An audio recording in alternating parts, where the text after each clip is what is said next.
Orang pinter pilih Mugaru. Kok gitu? Ya iyalah, karena gurunya asyik-asyik, siswanya rapi-rapi, tertib-tertib, dan percaya diri. Karena cantik atau ganteng aja nggak cukup guys. Kamu harus pinter dan asyik. Pingin pinter dan asyik, ya sekolah di Mugaru dong. Assalamualaikum warahmatullahi wabarakatuh. Perkenalkan, nama saya Muhammad Dafa dari kelas 9A. Saya di sini akan membahas tentang masuknya Islam di negara Indonesia. Ya.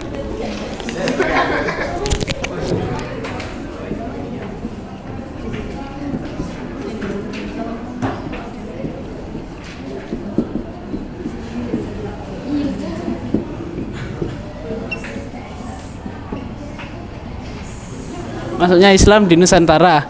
Ada beberapa pendapat dan teori yang beberapa pendapat dan teori tentang sejarah Islam masuk di Nusantara. Ada yang berpendapat langsung dari Arab, dan ada juga yang berpendapat dari Cina.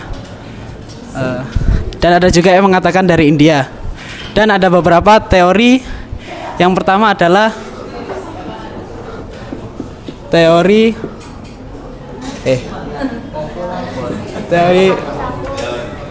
Mekah.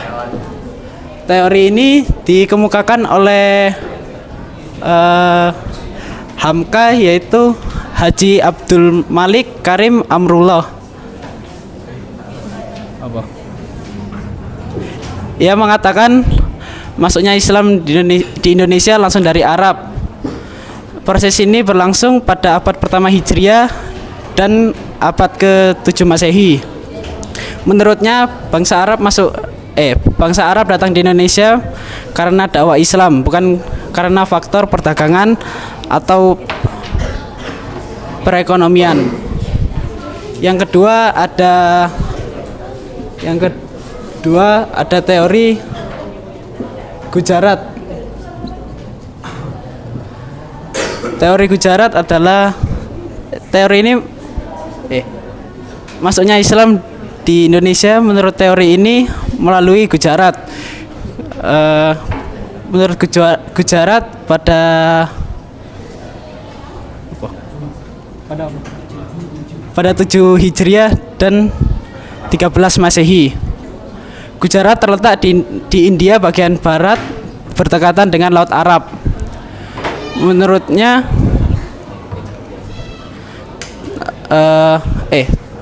tokoh yang banyak mengemukakan teori ini adalah kebanyakan sarjana Belanda. Misal J. Piet Napel. Teori ini mengemukakan bahwa masuknya Islam tidak langsung dari Arab, tetapi dari para pedagang dari Gujarat yang telah memeluk agama Islam. Yang ketiga ada teori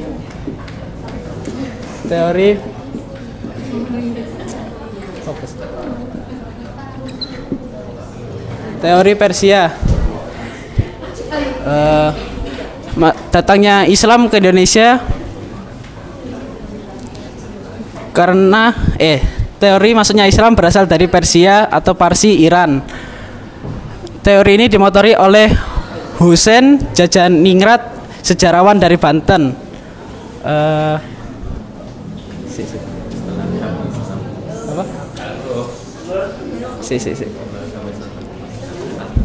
Ia mengatakan masuknya Islam ke Indonesia berasal dari Persia dengan alasan adanya persamaan budaya dan tradisi antara Indonesia dan Persia.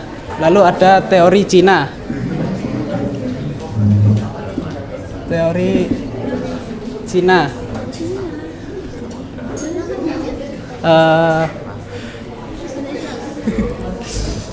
Menurut teori ini, bangsa Cina memperkenalkan Islam di pantai dan belahan Jawa dan Sumatera oleh pedagang dan angkatan laut Cina.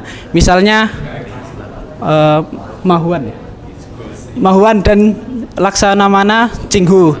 Contohnya Buktinya gedung batu di Semarang. Dan ada juga masjid gaya Cina dan makam Cina Muslim. Dan ada juga wali-wali yang dikemungkinkan dari keturunan Cina. Cukup sekian. Wassalamualaikum warahmatullahi wabarakatuh.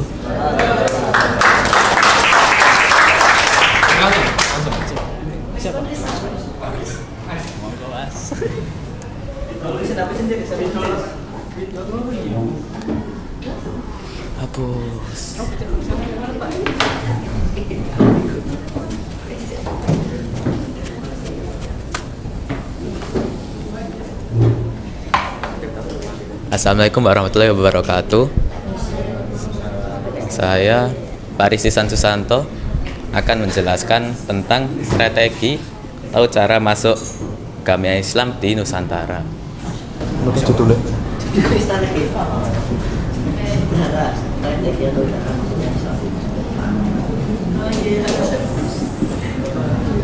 Ini aliran suka ngesor, ini boleh suka ngesor.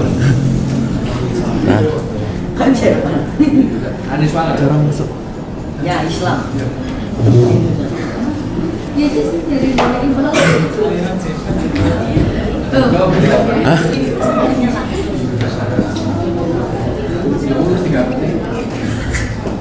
Apa? Dibetuk apa?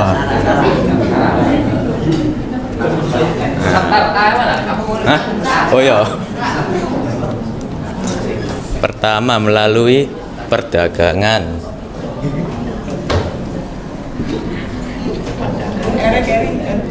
Oh ya.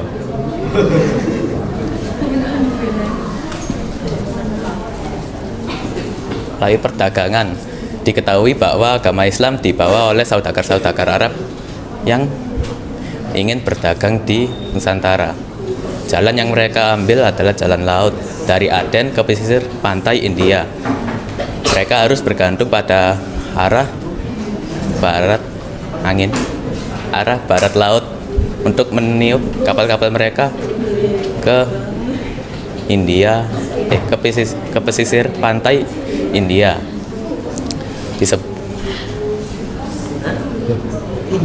India Barat. Enggak salah. Dikarenakan itu mereka harus bergantung pada angin barat laut agar bisa sampai di pesisir pantai India. Begitu pula jika ingin kembali ke tanah Arab, mereka harus bergantung pada angin timur laut. Dikarenakan kondisi ini, mereka harus menunggu angin timur laut bertiup agar bisa kembali ke tanah Arab. Beberapa dari saudagar Arab Muslimin pun berdakwah di tempat mereka berada. Sebagai sasaran utama tempat yang mereka tuju adalah Sumatera Utara. Selain menjadi pusat perdagangan pada abad ke-7, Sumatera Utara juga menjadi tempat yang cocok untuk menanti musim timur laut, angin timur laut. Demikian, Sumatera Utara memiliki sifat-sifat istimewa bagi perkembangan Islam dan masyarakat Islam. Wali ada.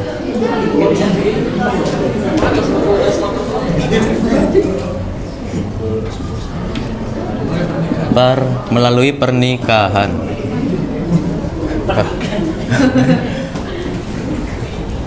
Para saudagar Arab menikahi perempuan negeri dan istri-istri mereka pun masuk Islam. Melalui pendidikan.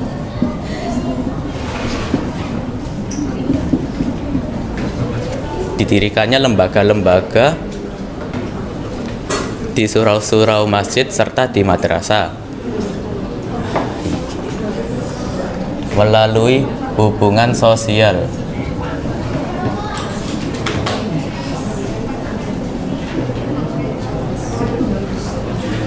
Kontak dan hubungan sosial memiliki faktor penting dalam perkembangan dakwah Islamiyah masyarakat Islam. Pertama, memiliki hubungan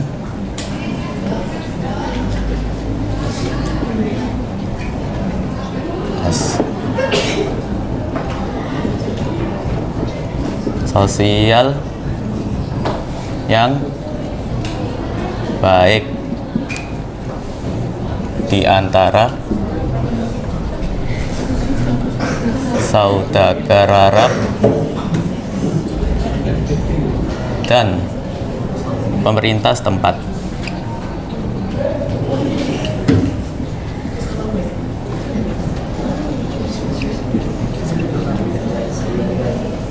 Kedua,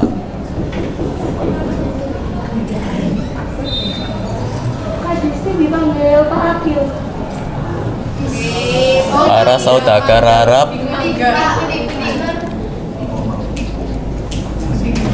tidak mencampuri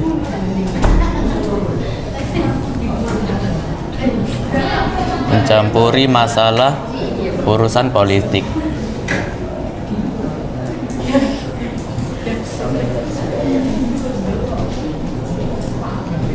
Mana?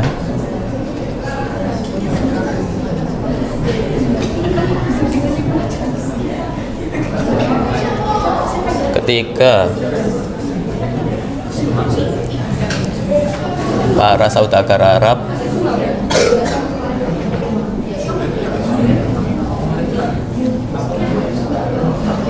mempraktekkan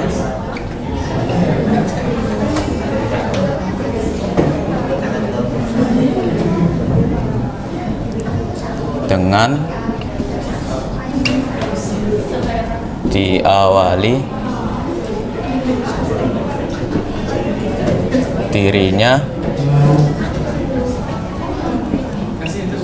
kemudian masuk ke dalam masyarakat.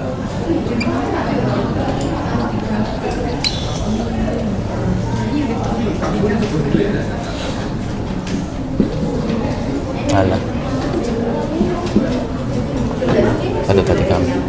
Keempat,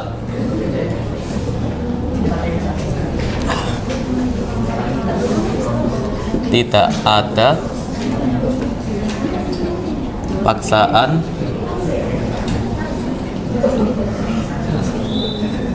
dalam berdakwah.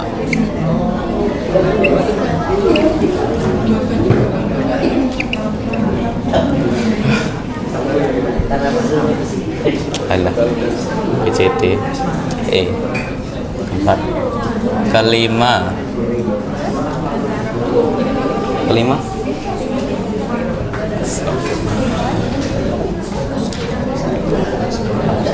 dakwah berjalan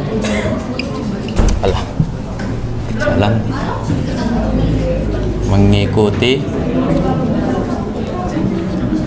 metode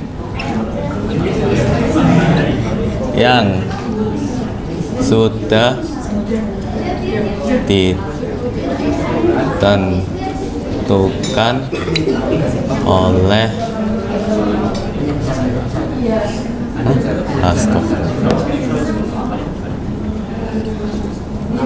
Allah Subhanahu Ta'ala dalam Quran surat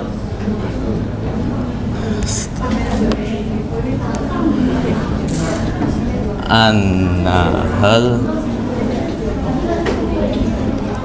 ayat 125. PCT. Yes. Apa ya? Kesenian. Hah? 1, 3, 4, 5.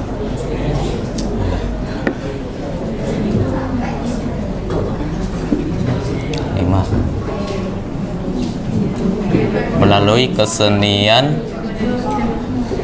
dan kebudayaan, orang Indonesia khususnya orang Jawa sangat senang dengan kesenian yang mereka miliki. Oleh karena itu Sunan Kalijaga berdakwah melalui wayang kulit dan gamelan.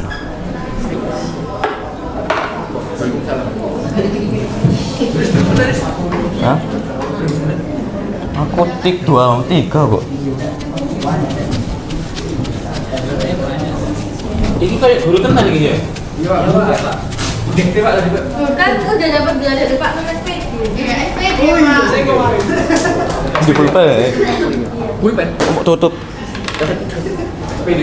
Apa mau perkembangan? Perkembangan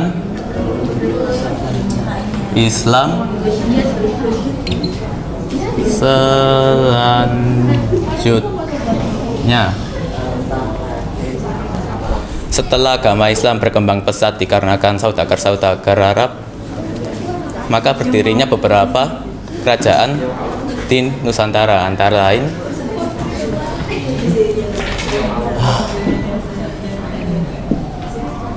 Kerajaan Islam Samudra Pasai. Kerajaan ini diperkirakan berdiri pada abad ke-13. Raja pertamanya adalah Malik Al-Saleh. Peranan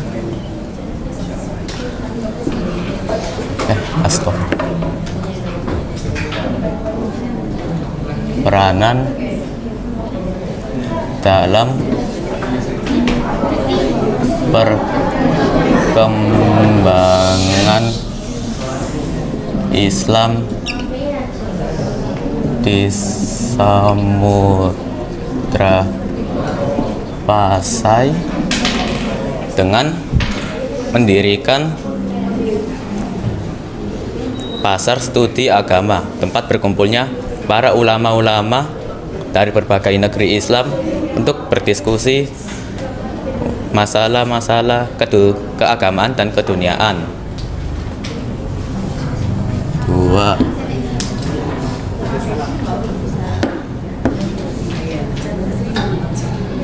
Aceh.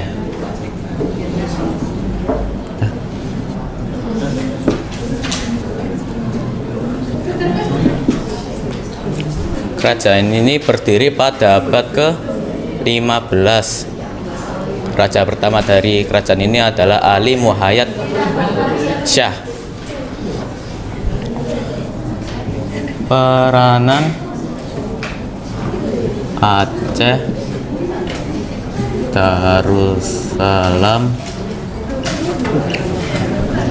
dalam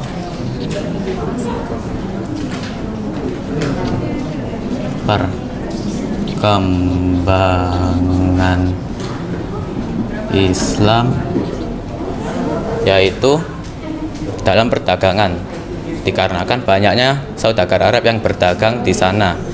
Dengan begitu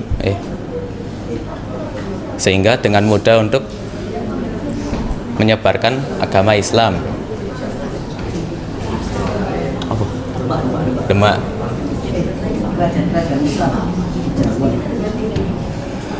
Tiga, kerajaan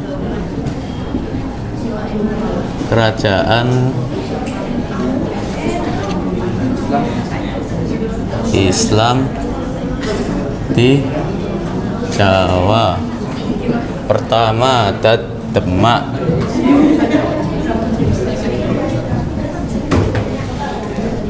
Kerajaan ini berdiri pada abad ke-15. Raja pertama dari kerajaan ini adalah Raden Patah. Bahwasanya perkembangan Islam di Jawa bersamaan dengan melemahnya Raja Majapahit. Hal ini memberikan peluang kepada penguasa pesisir untuk membangun pusat-pusat kekuasaan independen yang kemudian menjadi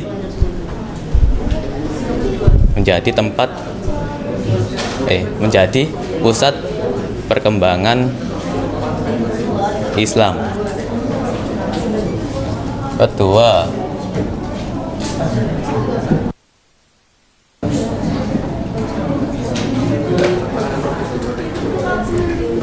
Kerajaan Pajang merupakan penerus dan pewaris Kerajaan Demak.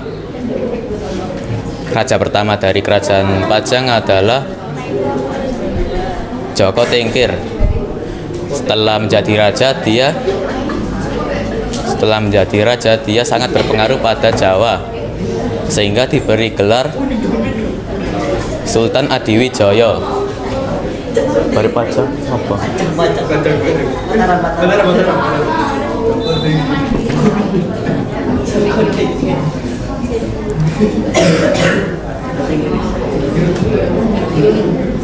Apa? Berdiri pada abad ke-15. Raja pertamanya Hasanuddin sudah. Raja pertamanya Senopati. Kemana?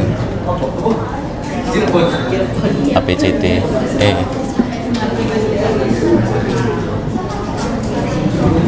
Cirebon.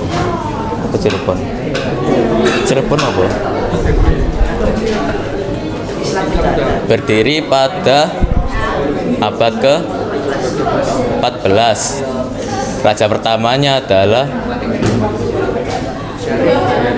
Syarif Hidayatullah yang terkenal dengan gelar Sunan Gunung Jati. Sing nang buku itu. Iku lho. Sekian dari saya. Wassalamualaikum warahmatullahi wabarakatuh. Kapal.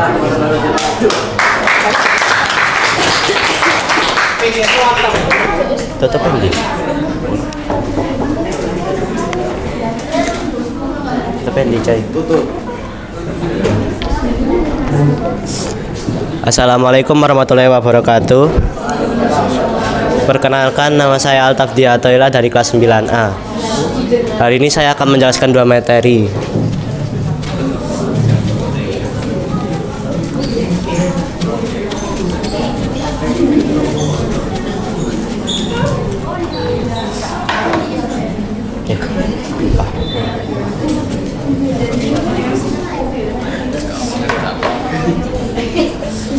Materi pertama yaitu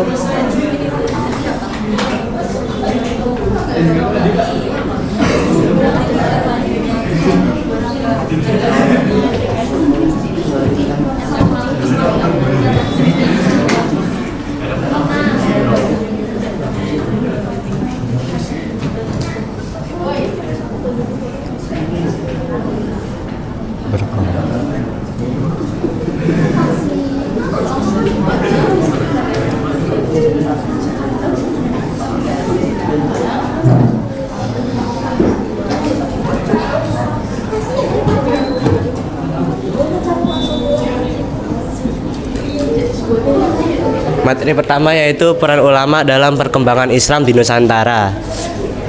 Para ulama berperan penting dalam perkembangan Islam di Nusantara. Namun ajaran mereka ada dua, yaitu secara akomodatif atau mengikuti budaya setempat.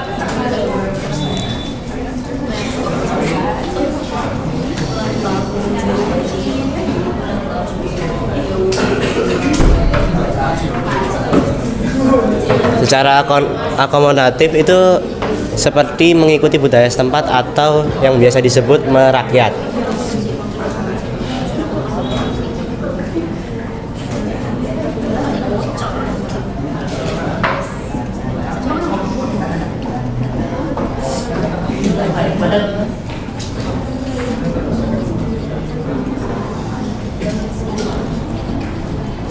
Dan ada juga secara konfrontatif atau tidak mau mengikuti budaya setempat dan mencirikan Islam yang sangat kental.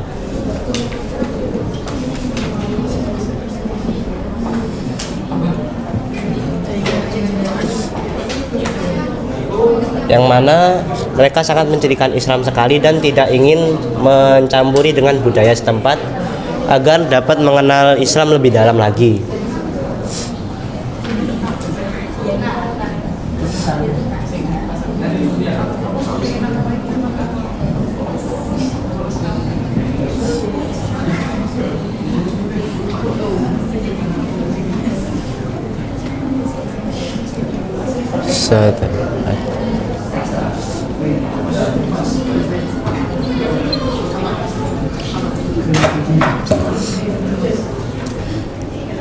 Dari dua ajaran ini, para ulama ada 9 anggota ulama yang biasa disebut dengan wali songo.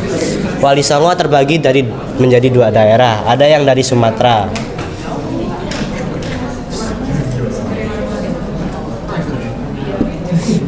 Yang dari Sumatera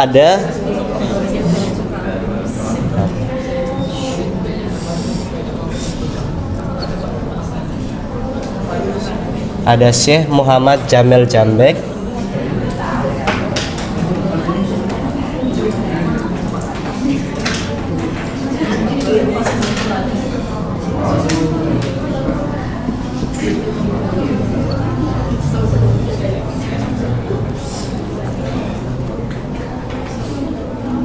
Yang kedua ada Haji apa?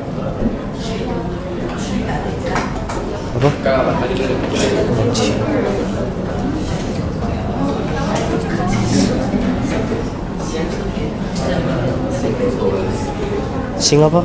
Haji Abdullah ya, Haji Abdullah.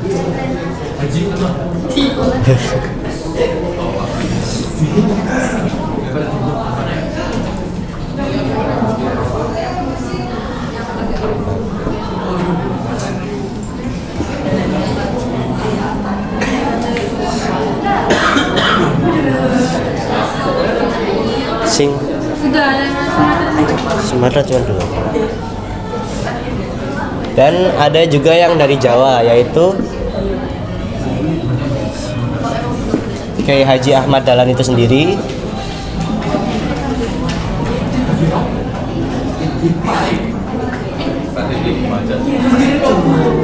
Kiai Haji Ahmad Dahlan, Kiai Haji Hasyim Asy'ari,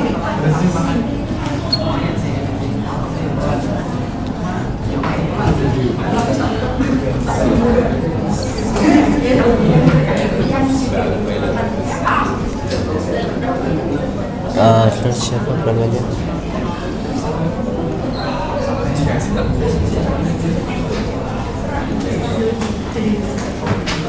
Lanjutannya apa, Cak? Ada wali sang lain. Oh ya. Ada host Cokraminoto.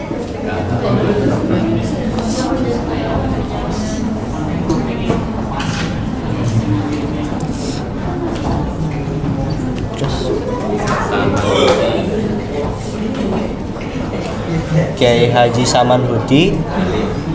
Apa?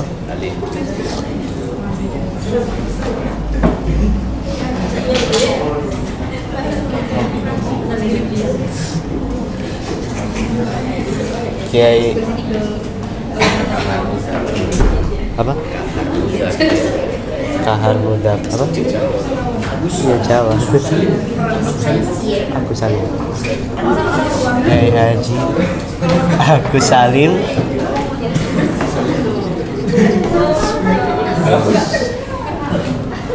Kiai Haji apa?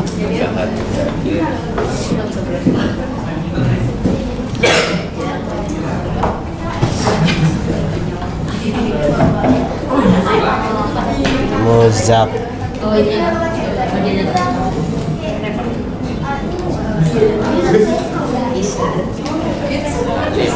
Apa? Ada Halim. Kiai Haji Halim, mohon maaf.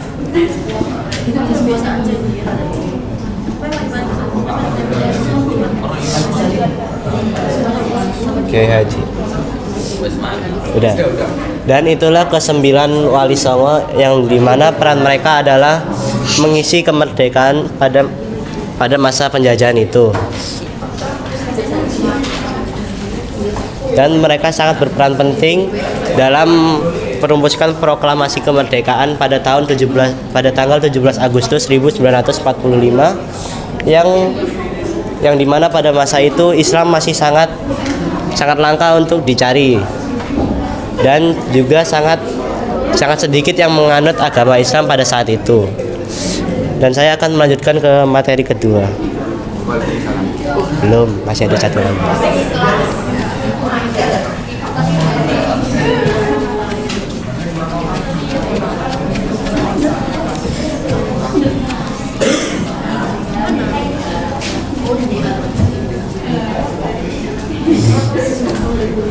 Perkembangan. Materi kedua yaitu perkembangan Islam pada masa kemerdekaan.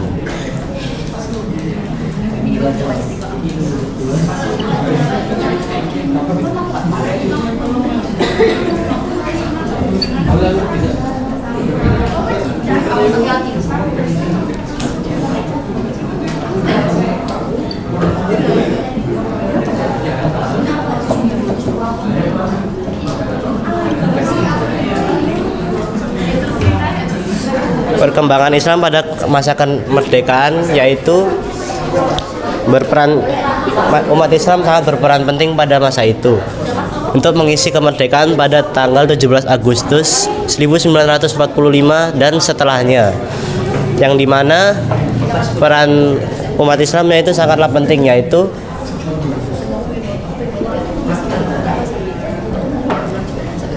berperan penting dalam mengikuti perumusan proklamasi kemerdekaan.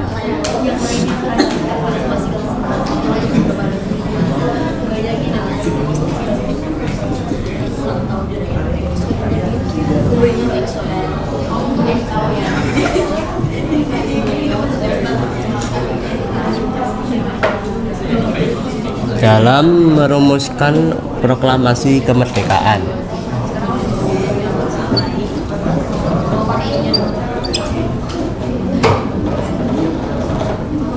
mohon maaf, maksud saya perumusan proklamasi kemerdekaan.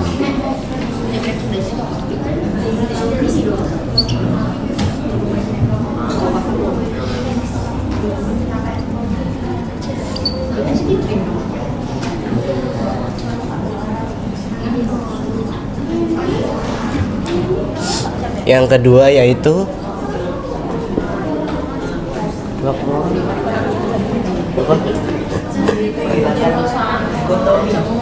menghilangkan dikotomi. Yang kedua yaitu menghilangkan dikotomi di dalam bangsa Indonesia.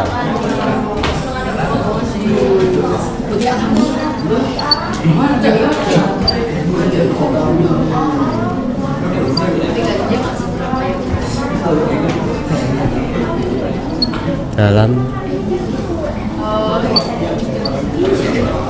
bangsa Indonesia.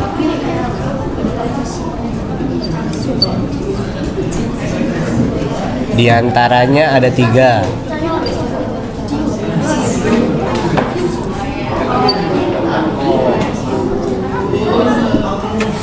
Di antaranya ada 3. Yang pertama yaitu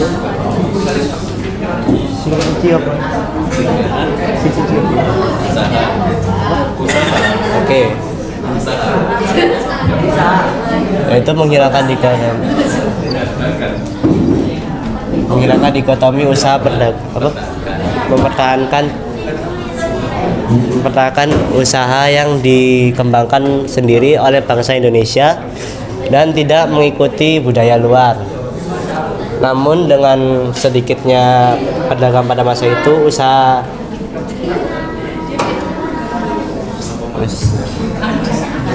pada bangsa Indonesia sangat dibutuhkan untuk mengisi kemerdekaan. Yang kedua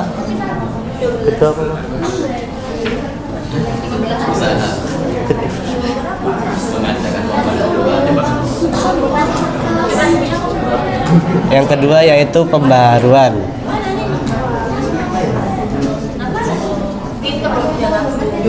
Pembaruan di sini yaitu untuk meningkatkan banyaknya umat Islam di Indonesia dan menyebarkan ajaran Islam dengan mengikuti era baru dan tidak terlalu mengikuti budaya luar. Nah, yang ketiga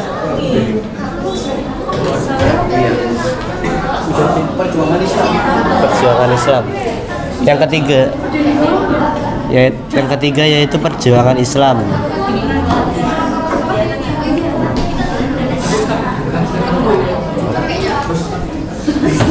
Yaitu perjuangan Islam di sini yaitu untuk meningkatkan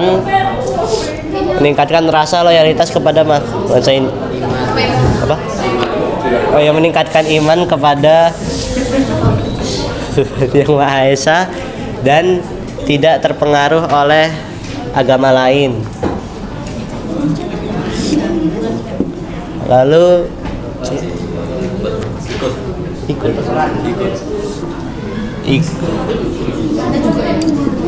ikut apa? Ikut apa? Ikut apa?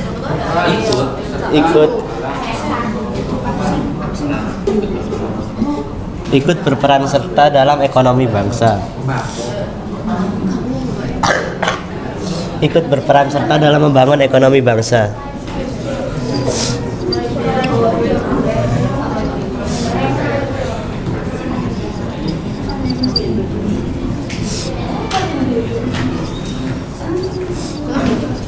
Membangun ekonomi bangsa.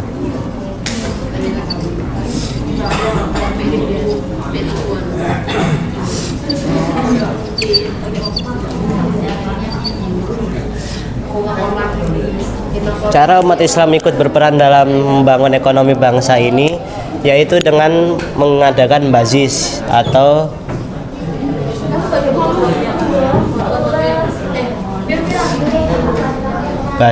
badan amil zakat infak sodako yang diadakan rutin pada setiap daerah masing-masing. Lalu yang keempat ialah yang ganti.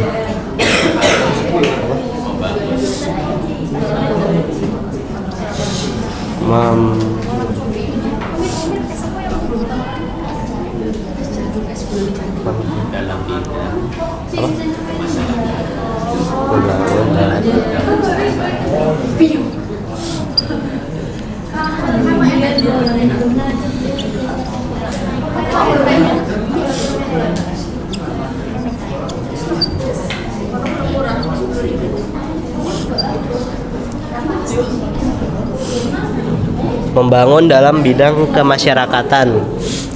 Apa yang dimaksud dalam membangun bidang kemasyarakatan ialah membuat masyarakat tahu akan perkembangan umat Islam di Indonesia yang sangat diperlukan untuk bangsa Indonesia agar tidak melenceng ke jalan yang salah. Apa? Oke.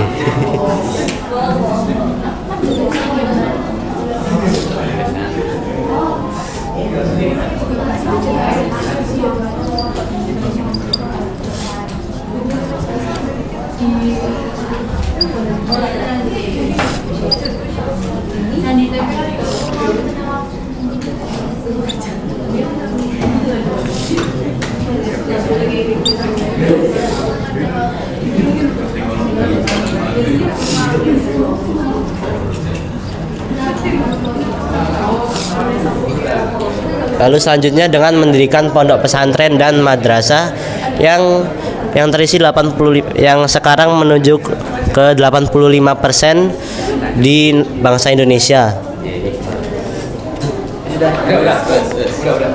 Demikian presentasi dari saya.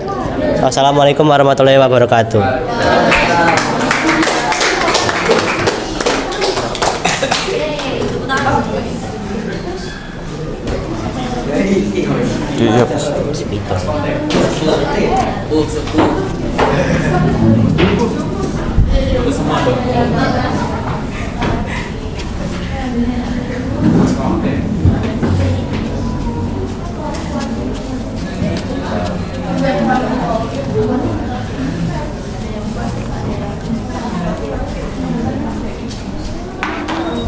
Oke, saya akan menjelaskan tentang hikmah sejarah perkembangan Islam di Indonesia.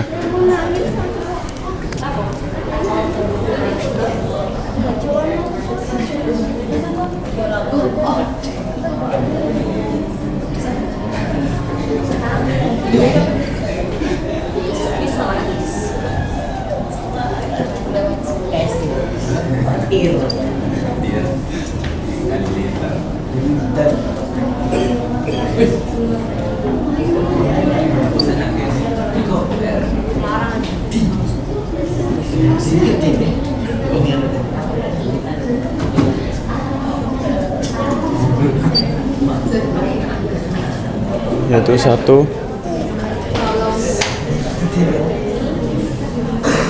memahami agama Islam.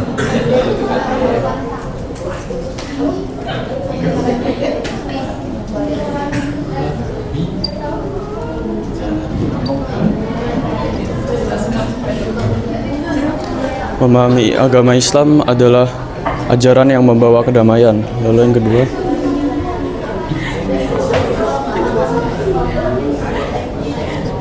suri tauladan.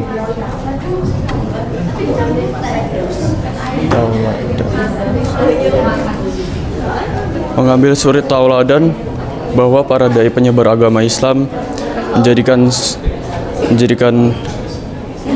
kita mempunyai jiwa keras dan tangguh. Lalu yang ketiga, akulturasi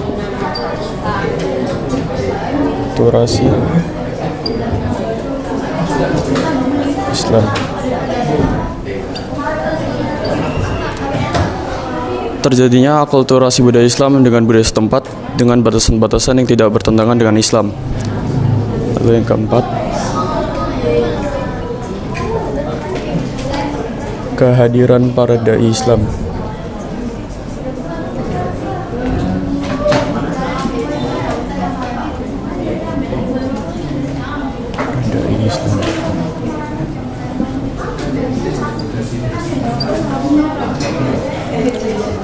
Kehadiran para dai Islam utamanya para pedagang untuk menyebarkan agama Islam dan memberi nuansa baru bagi kepercayaan yang sudah ada.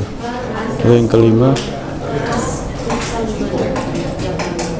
hasil karya ulama.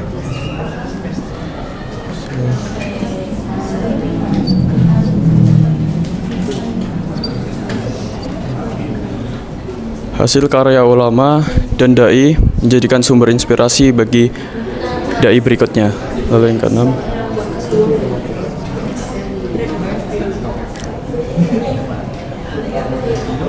pemanfaatan peninggalan.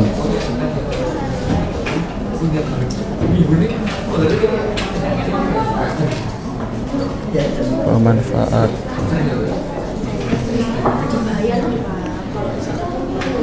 peninggalan sejarah.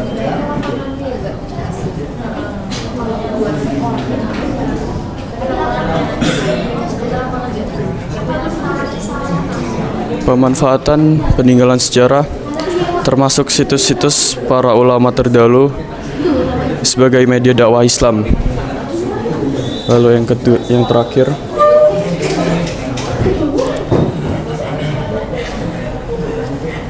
membangun persatuan dan kesatuan.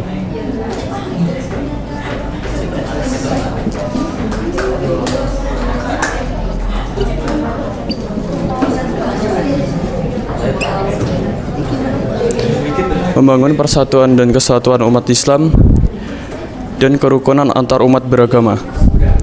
Sekian dari saya. Wassalamualaikum warahmatullahi wabarakatuh.